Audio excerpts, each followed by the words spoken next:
байна. Энэ хэсгийг яг яагаад гэсэн бэ гэхээр энэ хэсгийг бүгдээрээ үнэрлэж үзээсэй гэж би хүсэж байна. Яагаад гэвэл маш гайхамшигтай, гайхалтай үнэтэй. Тэгэхээр миний авсан сэдв болохоор ихтгэлхий гэсэн сэдв байна. Тийм ч учраас өнөөдөр ихтгэлхийн талаар ярих уу, эсвэл арай өөр зүйлийн талаар ярих уу гэж зарим хүмүүс бодож ирж магадгүй. Тэгэхээр би энэ сууж байгаа чадраа баг мессой ихтгэлхий гэж юу вэ?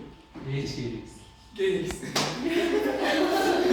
Ихоо гэж юу вэ? Ээж. Ихтгэлхий гэсэн бидний ялгаагүй ээж. Бид нар ихтгэлхийгээс төрсөн тийм ээ. Тэгэхээр яг энтэй адилхан цэцгийг тасдаг, бас цэцгийг эмэгтэй хүн бэлгэлдэг. Түүний үндэстэн баа гин бишээ. Яа чи яг цэцэгтэй адилхан юм аастай хайртай юм бэлгэлдэг. Эсвэл бол хин нэг одоо хүндэж респект өгдөг бэлгэлдэг тийм ээ. Тэгэхээр яг юу хэлгээд байна вэ гэхээр цэцгийг авсан мэдрэмж багтдаг. Яг энтэй адилхан бид нар бүгд өөр өөрийн гэсэн дэлхийд бид нар өөр өөрийн гэсэн гариг ертөнцтэй бид нар бүгд өөр өөр юм. Тэгэхээр яг юу хэлэх гээд байна вэ гэхээр тэр өөр ертөнц, тэр өөр гариг, тэр өөр мэдрэмжийг хүн болгон ялгаж ойлгож чаддгүй. Чихэн бол намайг ярих юм бол нэст хийх хэрэгтэй. Томаато яг намайг мэддэг хүн намайг юу гэж хэлэх вэ? Тэн сууж байгаа чадвар болоод мэддэг хүн юу гэж хэлэх бол энэ сууж байгаа зарим хүмүүсийг мэддэг хүмүүсийг юу гэж хэлэх вэ? Бид нар хин нэгнийг сайн мэдэрч ойлгож чаддгүй. Бид нар хин нэгний ихтгэлхийгээ хайрлаж гэдэг. Яг үндэ бид нар ихтэй ээжигээ хайрлаад араас нь ихтгэлхийгээ хайрлаа. Тэгэхээр бүгдээрээ бодох хэрэгтэй, бүгдээрээ мэдэх хэрэгтэй, бүгдээрээ мэддэг. Тэгэхээр яг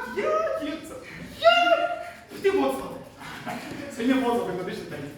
Тэ бооцоо боцоо яг ихтгэлхийгээ бодоод ихтгэлхий.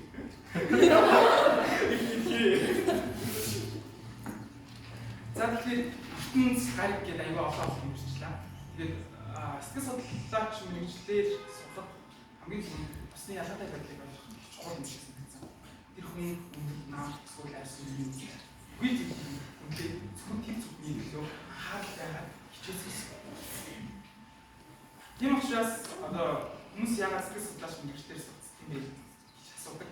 Яг үүндээ би бусад хүмүүсийн ихтгэлийг, бусад хүмүүсийн ихтгэлийг, бусад хүмүүс хэрхэн ихтгэлийг хайрлах юм бэ?